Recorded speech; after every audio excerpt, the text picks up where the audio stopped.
नमस्कार दोस्तों, मैं सिद्धार्थ पटेल आप लोगों के साथ करता हूँ आपके अपने यूट्यूब चैनल सिद्धू टी की मैथ पे। दोस्तों ये रीजनिंग का हमारा पार्ट 34 है। ऑलरेडी इसके पहले पार्ट 33 तक बन चुका है। तो अगर आपने मोस्ट इंपॉर्टेंट वीडियो नहीं देखा है तो इसका प्लेलिस्ट का लिंक हमने नीचे डिस्क्रिप्शन में साथ ही साथ आई बटन में दोनों जगह आपको प्रोवाइड कर दिया है। आप चाहे जहाँ से भी देख सकते हैं। आप डायरेक्ट जाइए हमारे प्लेलिस्ट में, वहाँ जो भी हमारी मोस्ट इंपॉर्टेंट वीडियो बनी है साथियों उनको आप वॉच कर लीजिए। तो रीजनिंग का पार्ट 34 है, इसमें हमने मोस्ट सिलेक्टेड क्वेश्चन को शामिल किया है साथियों, जो कि आपके एसएससी एग्जाम में बार बार पूछे गए क्वेश्चन है। तो चलिए बिना टाइम को गवाए करते हैं वीडियो को स्टार्ट। तो हमारा क्वेश्चन नंबर फर्स्ट देख रहे हैं, यहाँ पे फिगर के रूप में दिया गया है। यहाँ पे 6 है, फिर 4 है, फिर 3 है, फिर 1 है, 5 है, फिर 0 है और गोले में दिया गया है 133। उसी प्रकार से दूसरे नंबर पे दिया हुआ है 2 है, 5 है, 3 है, 4 है, 6 है, 8 है और गोले में 196 दिया गया है। ठीक है, और आगे आप देख रहे हैं 1 है, 5 है, 7 है, 3 है, 4 है, 2 है और क्या होगा यही नीचे पूछ रहा है। ठीक है साथियों, तो ऐसे क्वेश्चन को सॉल्व करने के लिए देखिए, या तो हमें कुछ जोड़ना घटाना पड़ता है, या फिर पूरा भाग भी करना पड़ सकता है, या फिर वन करके भी कुछ करना पड़ सकता है, क्योंकि साथ में रीजनिंग है। रीजनिंग का मतलब होता है माइंड का परीक्षण। आपका माइंड कितना ऐसे ऐसे क्वेश्चनों को परीक्षण कर सकता है, या जो भी एग्जाम में आप क्वेश्चन आते हैं उसको कितना परीक्षण कर सकता है, उसी को बोला जाता है रीजनिंग। ठीक है, तो देखिए यहाँ पे अगर हम बात करें तो 6 है, इसके बाद 4 है, फिर 3 है, फिर 1 है, फिर 5 है, फिर 0 है। क्या हम सबको जोड़ देते हैं तो 133 आ जाएगा? जी नहीं, क्योंकि 6 4 10 3 13 1 14 5 19 से आएगा। 133 तो आने वाला है नहीं साथियों। ठीक है, तो देखिए फिर आगे अगर आप देखेंगे तो अगर हम जोड़े कर भी 133 नहीं ला सकते, चलिए हम गुणा कर देते हैं। 6 चौका 24, 24 तिया 72 और 72 पचे 360। ये भी नियम फॉलो नहीं कर रहा है। और आगे अगर हम दूसरे ग्राफ में देखते हैं तो यहाँ 2 है, 5 है, 3 है, 4 है, 6 है और 8 है। अगर आप सबको जोड़ेंगे तो कितना आएगा? 2 5 7 3 10 4 14 26 8 28 आएगा साथियों। तो ये हमारा कुछ ग्राफ देखिए, कुछ समझ में नहीं आ पा रहा है कि हमको ऐसे सॉल्व कैसे करना है। तो देखिए, आपको अगर ऐसे क्वेश्चन देखने को मिलते हैं एग्जाम में तो हो सकता है कि आप कुछ जोड़ करके उसमें कुछ गुणा करना हो, घटाना हो, भाग देना हो, ये भी करके आप इसमें से देख सकते हैं। जैसे कि अगर हम बात करें तो यहाँ पे 6 है, फिर 4 है, फिर 3 है, फिर 1 है, फिर 5 है, फिर 0 है। अगर हम सबको जोड़ते हैं तो कितना आता है? 6 4 10 3 13 14 5 19। कितना आता है साथियों? 19 आता है।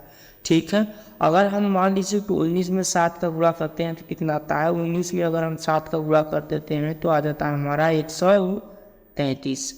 ठीक है, अब इसी नियम को हम आगे फॉलो करते हैं। चाहे नियम फॉलो हो रहा है, 2 है, 5 है, 3 है, 4 है, 6 है और 8 है। अगर हम इनको जोड़ते हैं तो 2 5 7 3 10 4 14 26 8 28।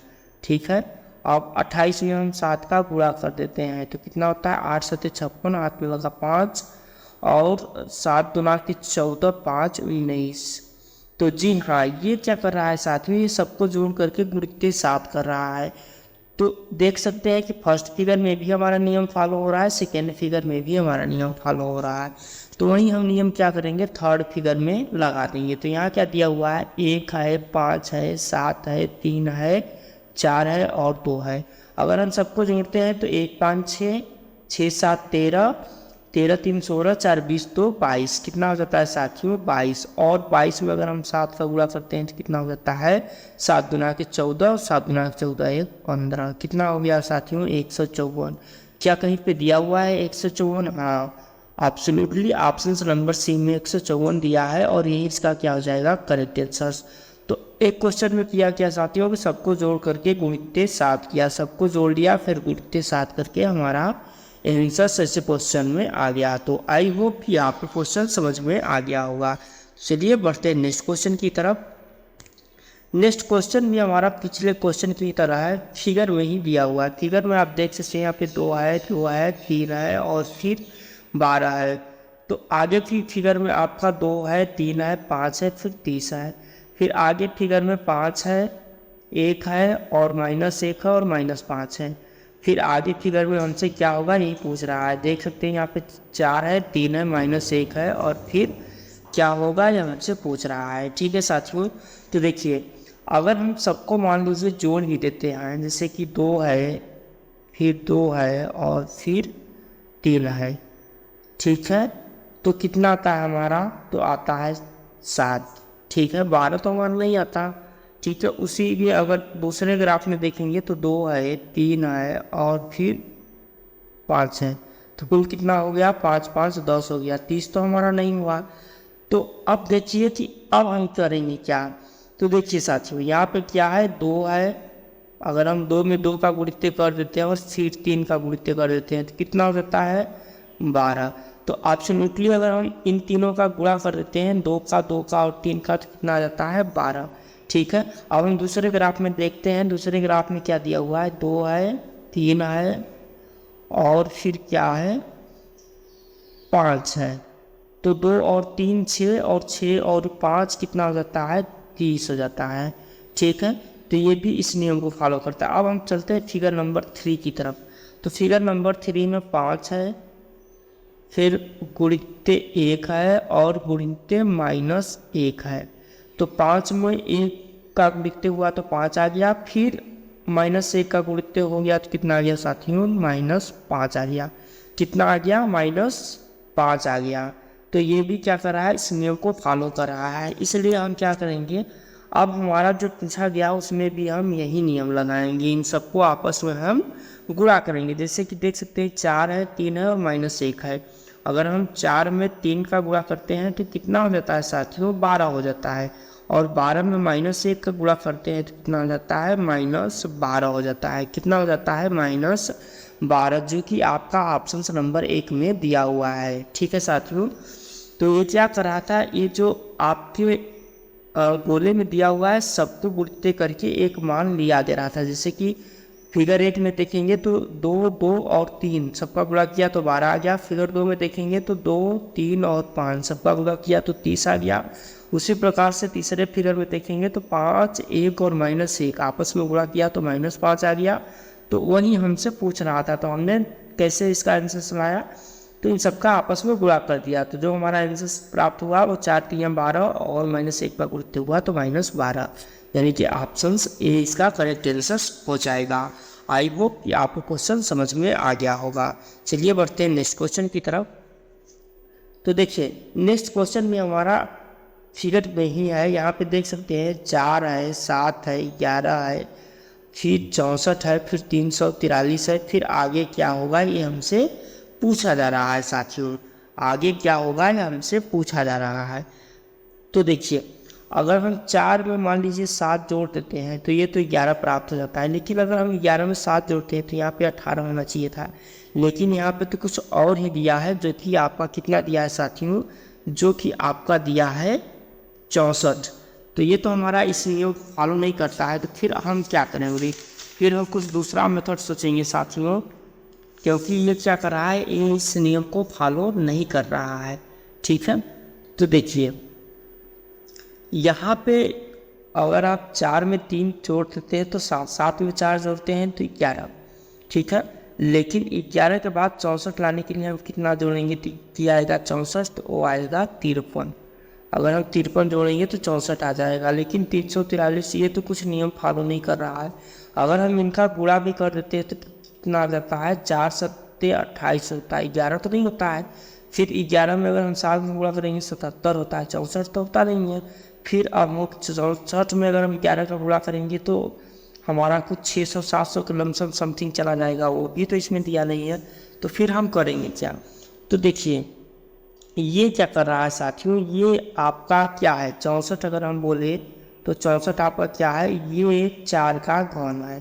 कितना है, 4 का घन भी है और साथ ही साथ 8 का स्क्वायर भी है। ठीक है, अगर हम 343 की बात करें तो 343 क्या है, 343 किसी का स्क्वायर नहीं है, ये 7 का घन है। ठीक है, तो यहाँ पे आप देखेंगे कि यहाँ पे 4 दिया हुआ है, यहाँ पे 7 दिया हुआ है। तो अगर हम 4 का घन कर देते हैं साथियों, अगर हम 4 का घन कर देते हैं तो कितना आता है, 64, जो कि आपका यहाँ दिख रहा होगा। ठीक है, अगर हम 7 का घन कर देते हैं तो हो जाता है 343, जो कि आपको यहाँ दिख रहा होगा। यानी कि 4 का रिलेटिव कुछ यहाँ पे है और 7 का रिलेटिव कुछ यहाँ पे है। ठीक है। अब हमारे पास बचा क्या, अब हमारे पास बचा 11, और जो भी 11 का घन होगा वो यहाँ पे भरा जाएगा। यानी कि अगर हम बात करें 11 के घन का तो 11 ग्राम 121 ग्राम कितना हो जाता है 1331, कितना हो जाता है साथियों 1331 हो जाता है। तो यहाँ पे क्या भरा जाएगा, तो यहाँ पे भरा जाएगा आपका 1331, कितना भरा जाएगा 1331। तो यहाँ 4 का घन करके आपको यहाँ भरा गया, 4 चौका 16, 16 चौका 64 हो गया। फिर 7 का घन किया गया, 7 का घन किया गया तो आपको यहाँ भरा गया, 7 सत्ते 49 सत्ते 343, 4 का घन आपको यहाँ पे भरा गया, 4 चौका 16 चौका 64। उसी प्रकार से 11 का घन आपको यहाँ भरा जाएगा, 11 ग्राम 121 11 हम 1331, यानी कि ऑप्शन से नंबर डी इसका करेक्ट आंसर हो जाएगा। तो ऐसे क्वेश्चन को सॉल्व करने के लिए आपको कुछ अलग तरीके से भी सोचना पड़ सकता है, क्योंकि ज़रूरी नहीं है कि आपको गुणा भाग जोड़ घटाव करके ही दे। तो इसलिए आप क्या करेंगे, कुछ अलग करेंगे। तो इसलिए इसका करेक्ट आंसर 1331 हो जाएगा। आई होप कि आपको क्वेश्चन समझ में आ गया होगा। चलिए देख लेते हैं नेक्स्ट क्वेश्चन।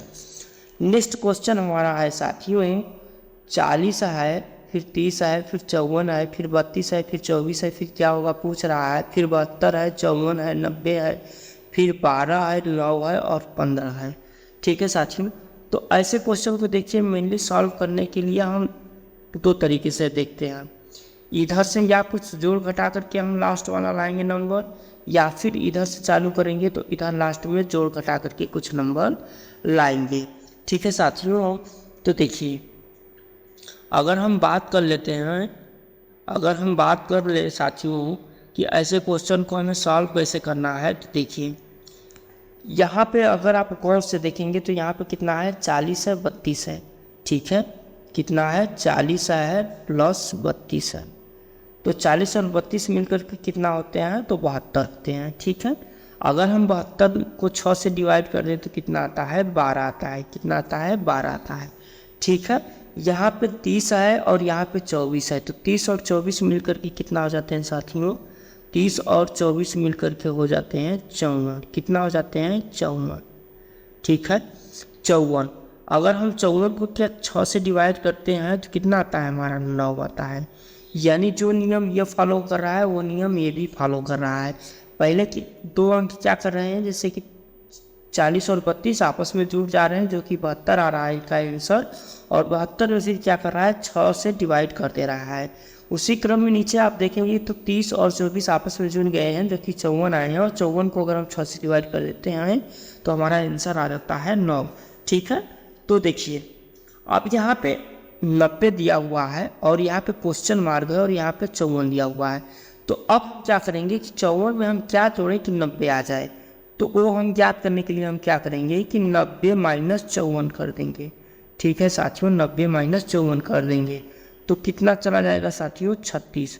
यानी कि अगर हम यहाँ पे 36 रख देते हैं 36, तो 54 और 36 जोड़ेंगे तो 90 आ जाएगा, और 90 को अगर हम 6 से डिवाइड कर देते हैं, अगर हम 90 को 6 से डिवाइड कर देते हैं तो कितना आता है साथियों 15 आता है, कितना आता है 15 आता है। यानी कि यहाँ पे कौन सा अंक होगा, तो यहाँ पे होगा 36। तो पहले क्या कर रहा है कि पहले 2 अंक आपस में जोड़ दे रहा है, फिर 6 से डिवाइड कर दे रहा है। ठीक है, तो यहाँ पे 54 में हम 36 जब जोड़ेंगे तो हमारा 90 आ जाएगा, और 90 को अगर हम 6 से डिवाइड करेंगे तो 15 आ जाएगा। आई होप कि आपको यह क्वेश्चन समझ में आ गया होगा। तो चलिए देख लेते हैं नेक्स्ट क्वेश्चन। तो इसका करेक्ट आंसर क्या हो जाएगा, ऑप्शन नंबर डी इसका करेक्ट आंसर हो जाएगा। और आज की इस वीडियो का लास्ट क्वेश्चन है साथियों, इसमें हमने मोस्ट रिलेटेड 5 क्वेश्चन को शामिल किया था। लास्ट क्वेश्चन भी हमारा कुछ देख रहे हैं फिगर की तरह है, 3 है, फिर 4 है, फिर 5 है, फिर 1 है, और फिर बीच में 60 है, फिर 7 है, फिर 1 है, फिर 2 है, फिर 6 है, और बीच में 84 है। ठीक है, तो देखिए यहाँ फिर देख रहे हैं कि 10 है, फिर 3 है, फिर 3 है, फिर 1 है, फिर क्या होगा ये पूछ रहा है।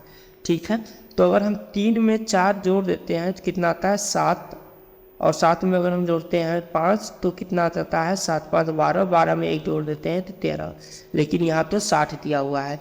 उसी प्रकार से देख लेते हैं 7 में 1 जोड़ा तो 8, 8 में 2 जोड़ा तो 10, और 10 में 6 जोड़ा तो 16 हो गया, लेकिन यहाँ बीच में 84 दिया है। तो हमें क्या करना है, यहाँ कुछ ना कुछ हमें अलग करना है, कहीं ना कहीं हमें पूरा भाग वर्ग लेकर के खंड लेकर के कुछ ना कुछ अलग करना है, ताकि जो आपका बीच में अंक दिया हुआ है वो आ सके। ठीक है साथियों, तो देखिए अब आप थोड़ा ध्यान से देखिए, यहाँ पे 3 दिया हुआ है, यहाँ पे 4 दिया हुआ है, यहाँ पे 5 दिया हुआ है और यहाँ पे 1 दिया हुआ है। ठीक है, तो हम क्या करते हैं, सबको 1 में गुणा करके देख लेते हैं क्या उतना आंसर आ सकता है। जैसे कि 3 चौका 12, 12 पच्चीस 60, और 60 में 1 का गुणा हुआ तो 60। जी हाँ, ये बीच में 60 आ जा रहा है। ठीक है, फिर आगे अगर आप देखेंगे तो 7 है, फिर 1 है, फिर 2 है और फिर 6 है। तो 7 कम 7, 2 के 14 और 6 84। कितना हो गया साथियों, 84 हो गया। यानी कि क्या कर रहा है कि सबका आपस में गुणा कर रहा है। जैसे कि 3 का 4 में गुणा किया तो 12, 12 का 5 में गुणा किया तो 60 और 60 का 1 में गुणा किया तो 60। उसी प्रकार से 7 का 1 में गुणा किया तो 7, 7 का 2 में गुणा किया तो 14, 14 में 6 का गुणा किया तो 84। ठीक है, तो उसी प्रकार से हम क्या करेंगे, तीसरे में भी यह नियम फॉलो करेंगे। 10 का गुणा हम 3 में करेंगे, फिर 1 में करेंगे, फिर 3 में करेंगे। तो 10 का गुणा अगर हम 3 में करेंगे तो 30 हो जाएगा, 30 का गुणा अगर हम 1 में करेंगे तो भी 30 होगा, और 30 का गुणा जब हम 3 में करेंगे तो कितना हो जाएगा, 90। यानी कि खाली स्थान पर कौन सा नंबर हमारा भरा जाएगा, वो भरा जाएगा 90। ऑप्शन नंबर ए इसका करेक्ट आंसर हो जाएगा। तो ये क्या कर रहा था साथियों, जो कि आपके ब्रैकेट में जो दिया हुआ है चारों तरफ, जैसे कि यहाँ पे 3 है, 4 है, 5 है, 1 है, तो सबका आपस में गुणा करके जो आपका बीच वाला नंबर दिया हुआ है वो प्राप्त हो जा रहा था। तो उसी प्रकार से हमने दूसरे में भी किया, उसी प्रकार से हमने तीसरे में किया। तीसरे ने किया तो हमारा करेक्ट आंसर आया 90। कितना है साथियों, 90। ऑप्शन नंबर 1 इसका करेक्ट आंसर हो जाएगा। आई होप कि आपको क्वेश्चन समझ में आ गया होगा। तो आज की वीडियो का लास्ट क्वेश्चन था साथियों। इस वीडियो में हमने मोस्ट सिलेक्टेड 5 क्वेश्चन को शामिल किया था। तो अगर आपको वीडियो अच्छी लगी हो तो कृपया वीडियो को लाइक, शेयर और कमेंट जरूर कर दीजिएगा। साथ ही चैनल को सब्सक्राइब जरूर कर दीजिएगा, ताकि जब भी मैं इसी तरीके की हेल्पफुल वीडियो आपके लिए लाता रहूं तो आपको उसका नोटिफिकेशन मिलता रहे। तो चलिए मिलते हैं नेक्स्ट वीडियो में, तब तक के लिए जय हिंद।